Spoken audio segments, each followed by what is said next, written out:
All right, good afternoon, everyone. This is the Rethink podcast, number one, and we're going to be discussing design pricing. And here we have Israel Mallet, the Chief Creative of Ideas Creative Inc., who we're going to be discussing this topic with. So, to start off, what is the biggest mistake designers make when pricing their artwork? Biggest mistake designers make? I think biggest mistake designers make is cutting themselves down on price and not understanding exactly all the inputs that it takes to go into what makes their price. Yeah. Oftentimes we think of, I'm not sure if the client is going to want to pay this, that kind of thing. So I don't think there's one big mistake. There are multiple mistakes. things. One is thinking that I just have to please what the client wants. Yeah. And coming up with a price that I think they're going to like. Yeah. And oftentimes what happens is you come up with a price, and when a client accepts a price too quickly, you probably could have charged more. Like if you was like, where do I sign? Right when you mention it, probably means that you could have charged more money, maybe even double what you charge. Yeah. Another common mistake is, like I mentioned, not understanding the inputs to your process. Yeah. So you think, I'm just going to sit down and I'm going to come up with a design in the computer that's going to take me 3 hours. But did you have to do any research? You know, did you have to do sketches? Did you have to put some creative thought into it?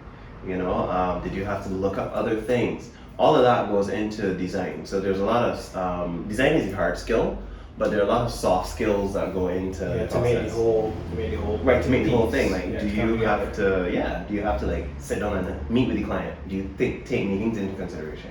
Do you take commuting into consideration? Like, you have to spend gas money, you have to pay a bus fare, those sorts of things. So do we take these things into consideration when we're pricing?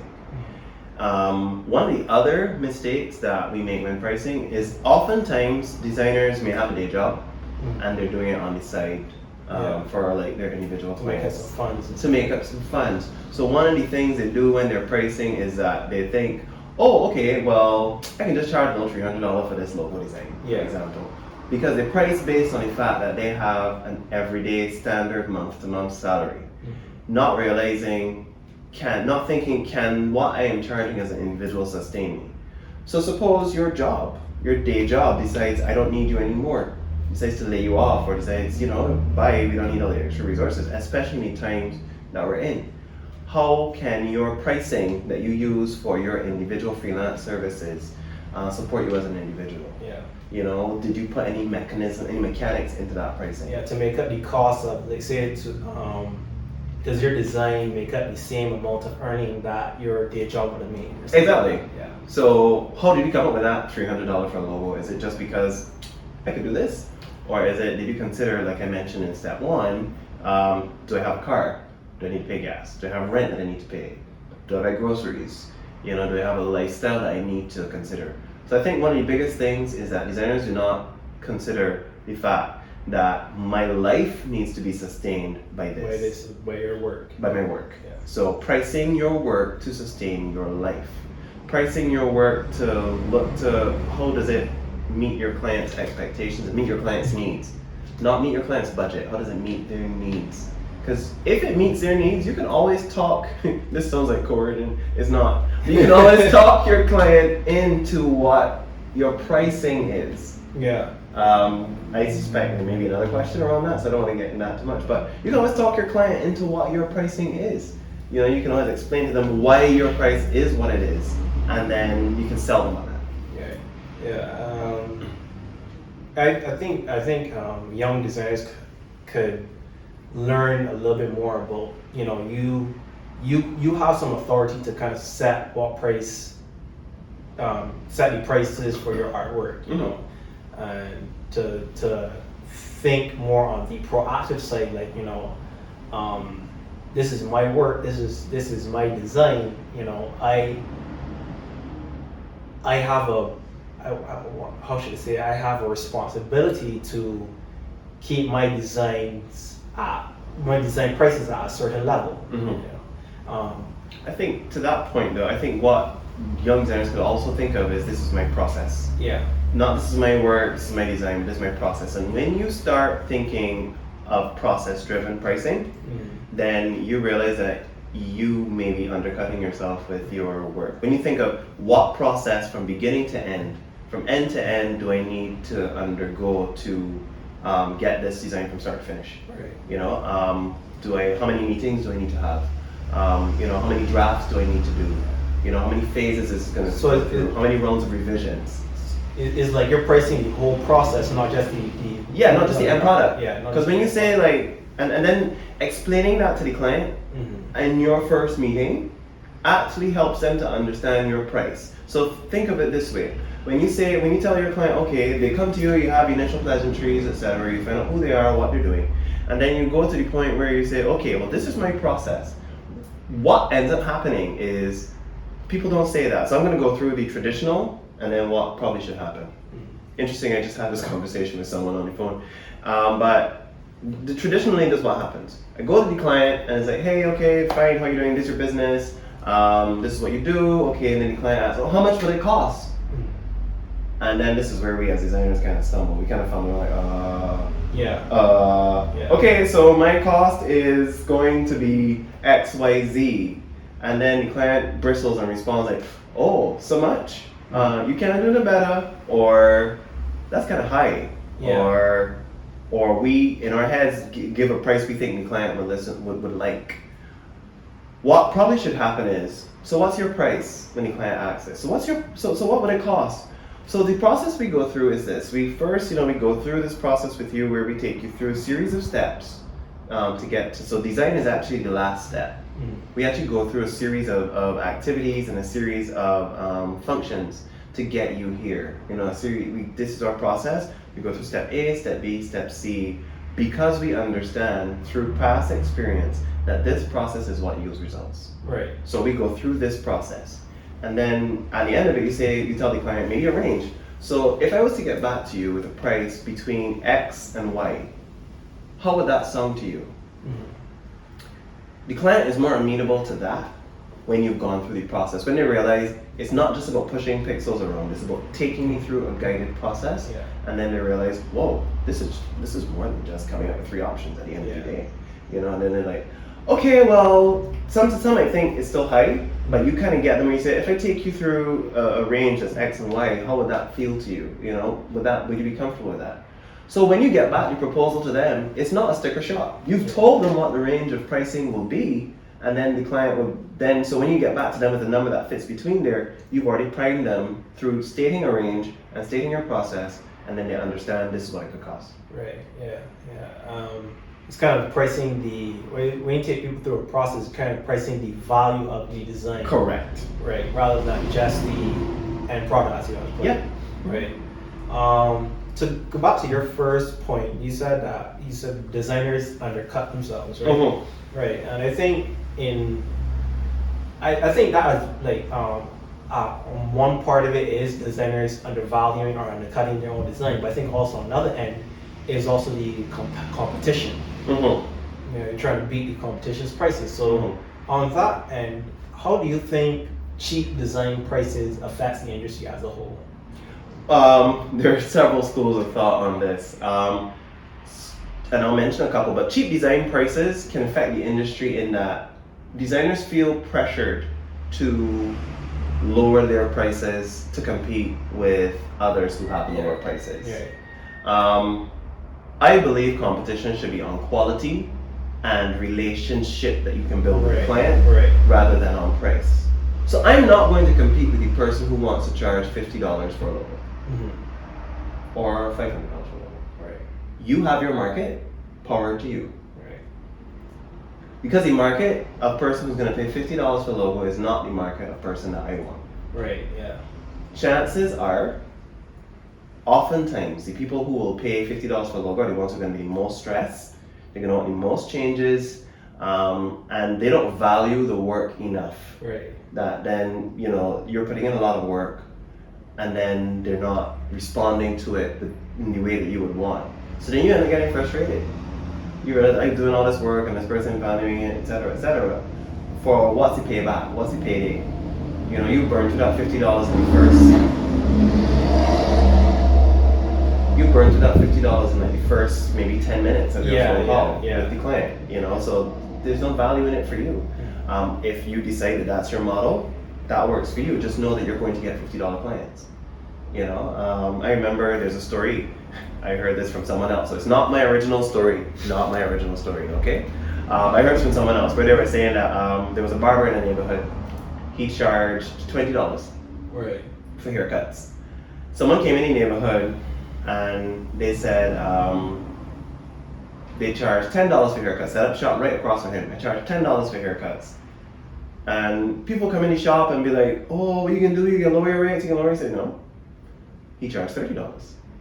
Okay. Put up a sign in his window that said, I fix $10 haircuts. You understand? That's brilliant. That is brilliant. So in terms of pricing, I fix $10 haircuts. Right. You want clients who you can value and they can value you. Yeah. You can and you can build a relationship with. It's not just transactional. There is some level of relationship that you build with them where you understand who they are, what they do, value they bring to the market, and the value you can bring to their value. Right? And then you start to operate to suit.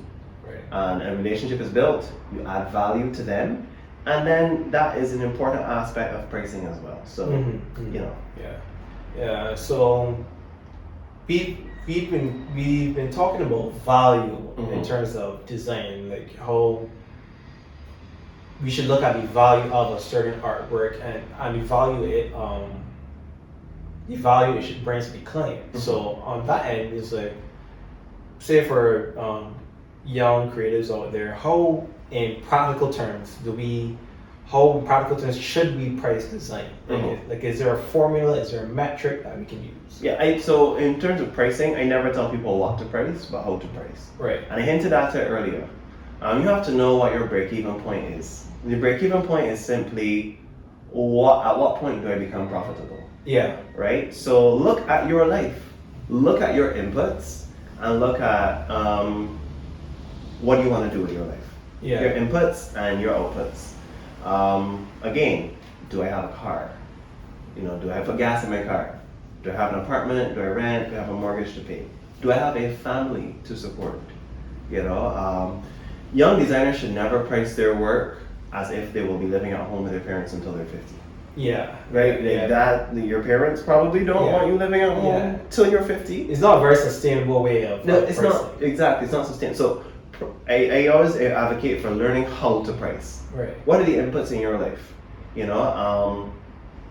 Adding that up. People talk about hourly pricing. Hourly pricing can work, but hourly pricing can cut you down too. I think if you understand the value of what you bring and learning what your point is. So I know I need to make $4,000 a month. I know I need to make $5,000 a month in order to sustain myself and to make a profit. Making money does not mean I make $5,000 a month. I need to make $5,000 a month. Like my expenses are $5,000 a month, so I need to make $5,000 a month. That is your break-even point at which your income and outcome is neutral. Income and expenditure is neutral. You are neutral at that point in time. What does a car do when it's in neutral? It doesn't move. It doesn't move. Yeah. Exactly. So you're going nowhere when you are neutral, when you're at that point.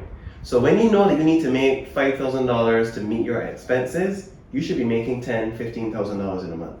Right. So not only do you make a profit, but let's say you did not get any work next month.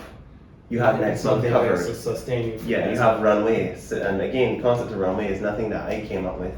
I saw it online, Christo in the future, they have really excellent videos. And you have runway that you can put down where you don't have to be sprinting and have that hungry look in your eyes. Yes, I need work. I need work now. I need work now. Clients can sniff a hungry designer out like a predator after prey. Yeah. They see you. You have that look in your eyes and they bring the whole thing, do it for your portfolio. Do it for exposure. No. If you hear those words, those are red flags. The whole trend on social media, the red flags. Yeah. Run. You know? So make sure that you know what your inputs are, you know what your life requires, and then start to think of it, what do I need to make? You need to be able to make at least 3 months worth of your income, of your expenses every month.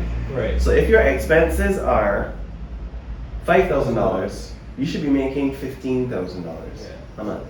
So if you need to be making $15,000 a month, can you charge $50 for a logo? Yeah, doesn't work. So then when you start to like To actually balance it out, Yeah. you realize I can't charge $50 for a logo.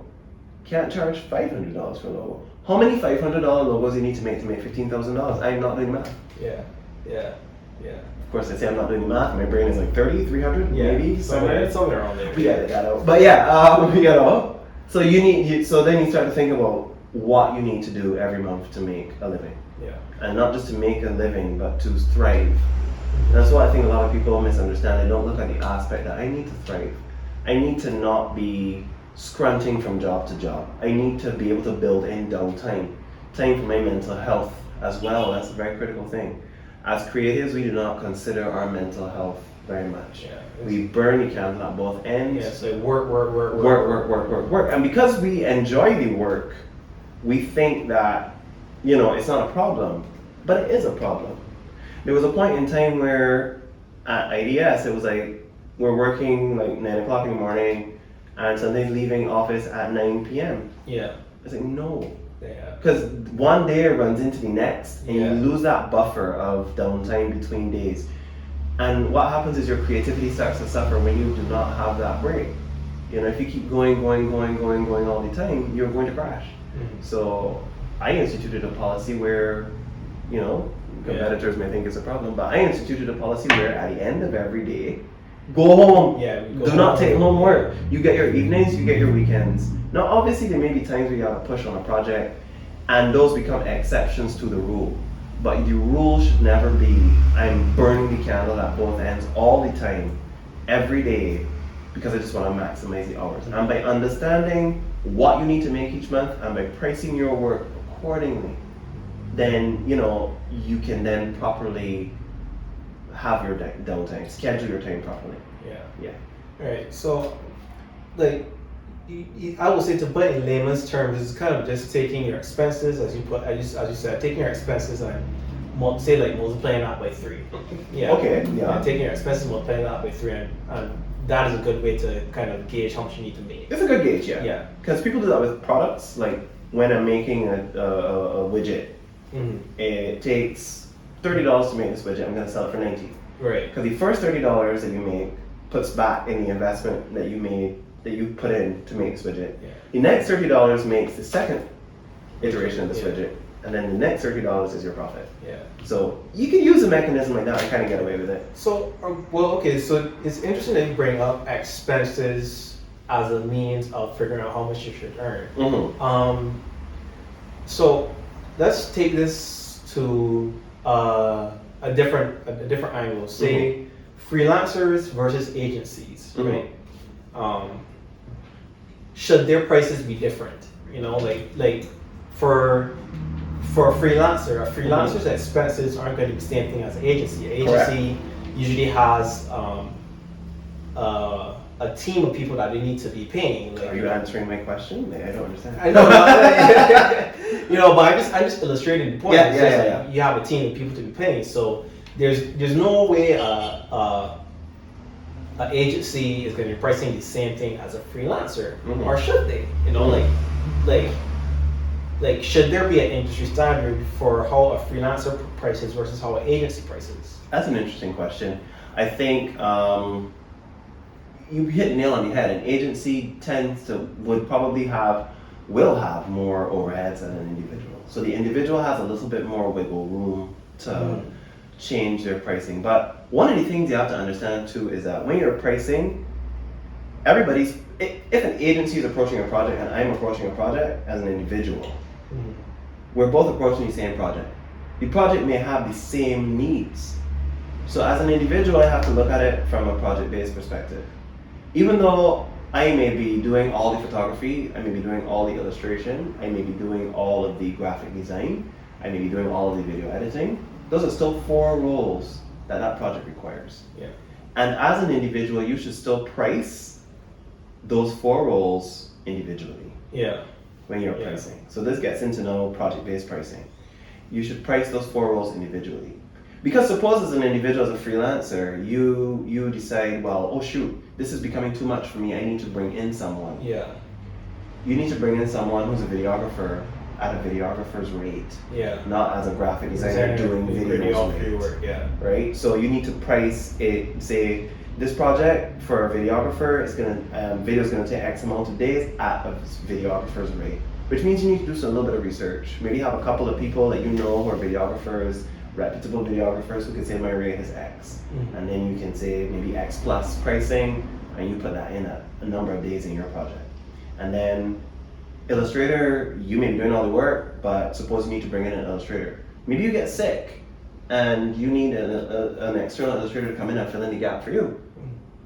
The project doesn't stall, the project can keep going because you've built in that pricing, right? Graphic designer, etc. Creative direction is another post that people don't think about, but somebody to sit back and oversee the project.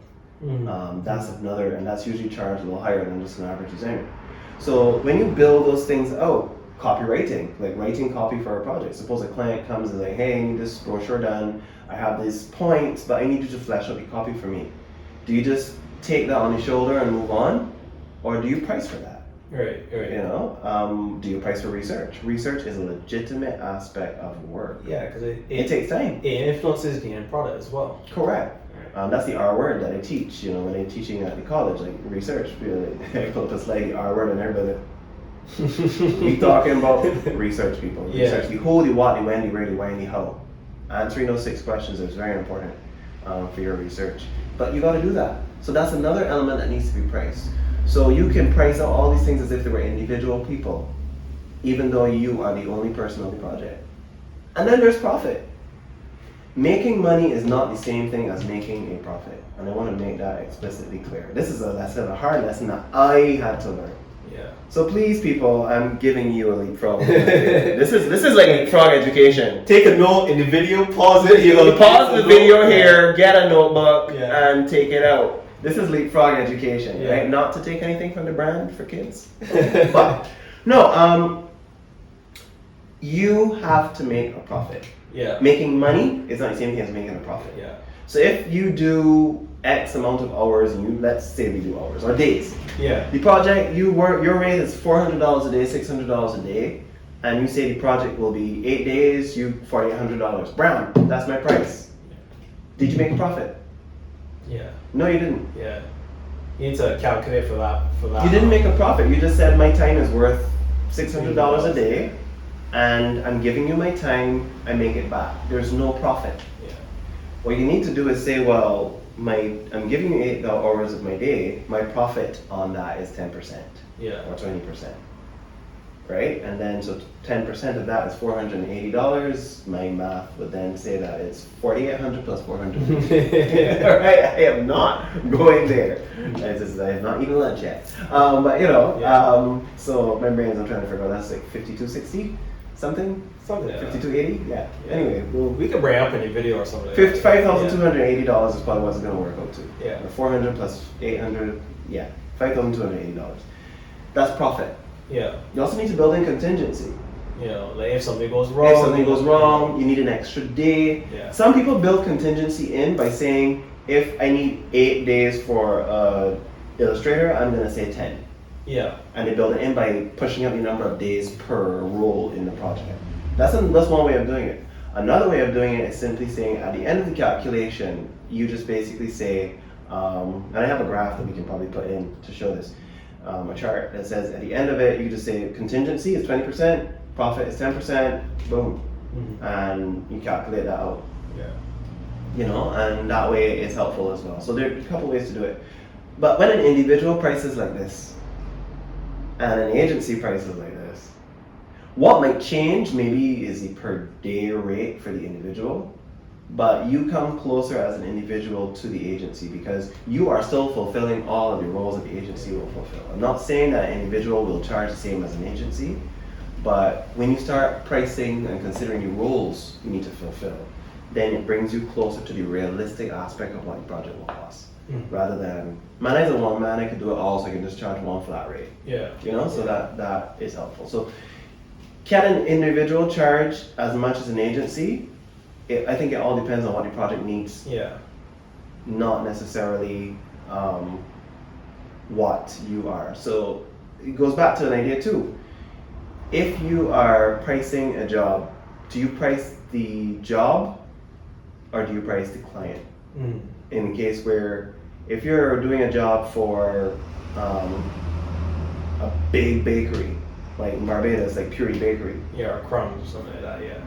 Well, Crumbs is big, but Crumbs got like 42 locations. It's a hot Yeah, mess. yeah. It's literally there like crumbs. They're all over the place. I don't know how that Just sprinkle like everywhere. Yeah. Just let the crumbs fall out the back of the van, wherever they land and grow. But you know, crumbs. You know, we're not disparaging.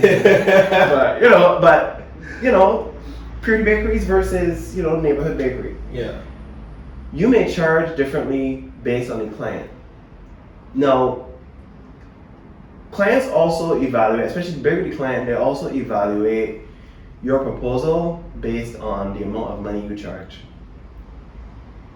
The bigger the client, the less you charge, the greater they see it as a risk. Mm-hmm. We were working on a project many years ago. I share this story freely to my own embarrassment if I have shame.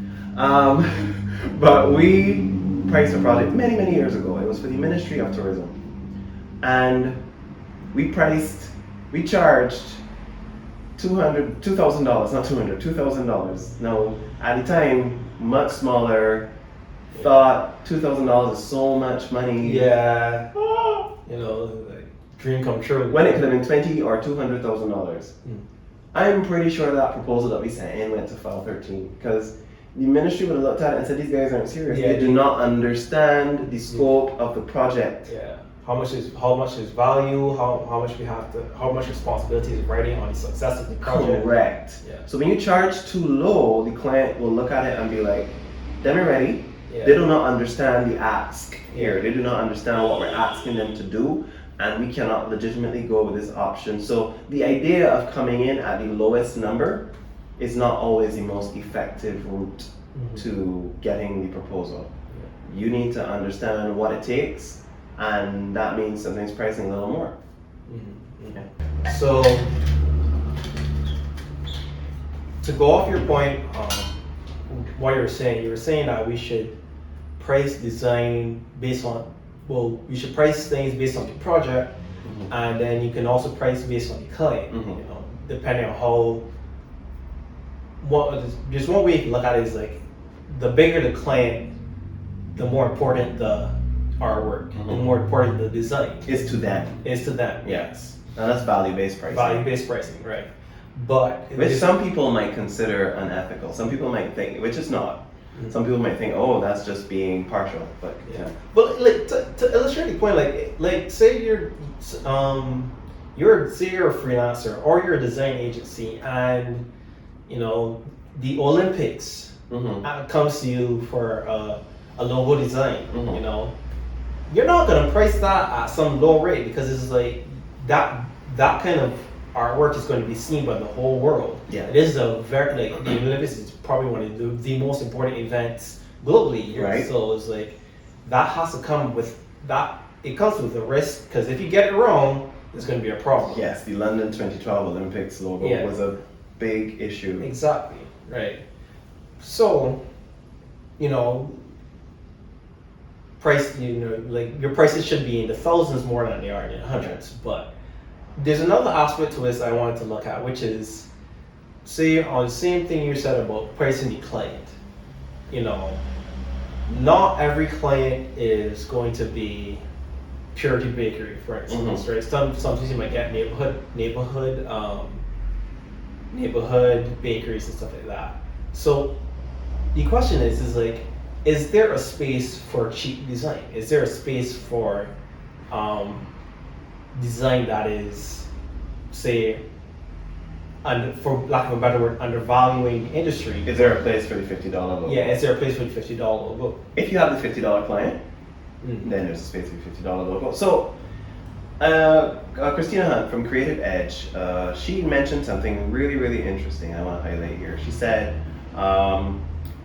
it all has to do with what you're willing to accept as a designer, because people cry a lot about low proposals, cheapening the industry. And on one hand, that could be seen. But if somebody brings a proposal to you and says, I want you to do this for $50, you have the right to refuse it. Mm. You have the right to accept it. It's up to you. So if you accept it, do not complain Right. that this person is cheap and they're devaluing the industry because you accepted it. Yeah. It's all about what you think you can charge. So there are different levels. While I would never advocate for charging $50 for a logo, because I usually tell my students, if you charge $50 for a logo, I'm going to hunt you down and find you and give you blows, like licks. All right? I will find you. I will find you. I'm not going to kill you, but I will find you. I will find you. I will find you, okay? We're going to have a stern conversation. And again, understanding the mechanics of what you price. There is always room for pricing at different levels. Mm.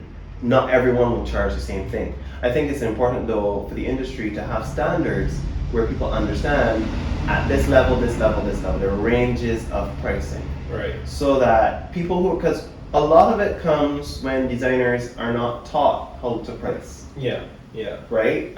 You would know this, I would know this.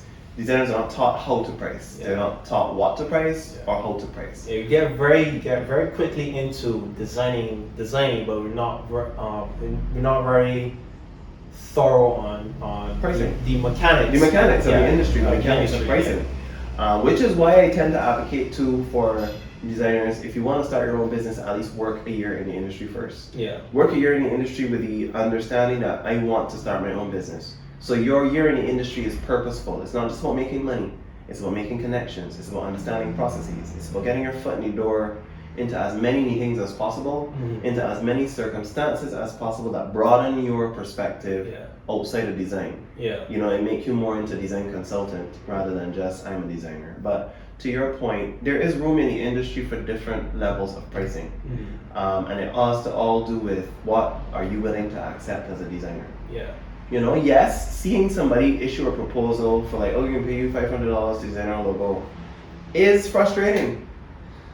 Like, you know, because you feel like, again, Yeah. Yeah. but you don't have to respond to the proposal either. Yeah.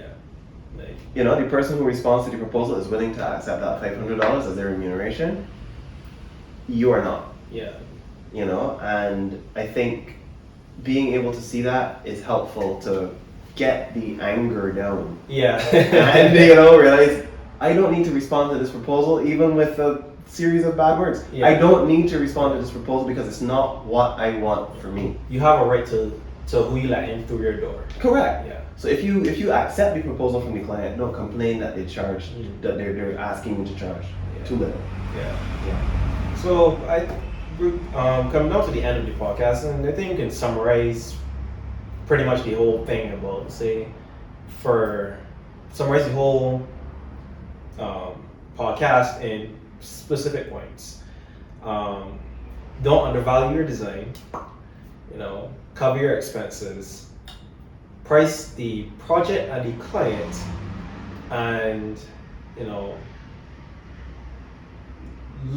I would say look at things from a business management side rather than a creative side. Yeah, like a hungry creative. Yeah, like a hungry creative, right? Because if you're a hungry creative, you become a starving artist. Yeah, yeah. So there's levels to how you approach pricing, design pricing, Mm-hmm. right? So that's the end of the podcast. Thank you guys for viewing.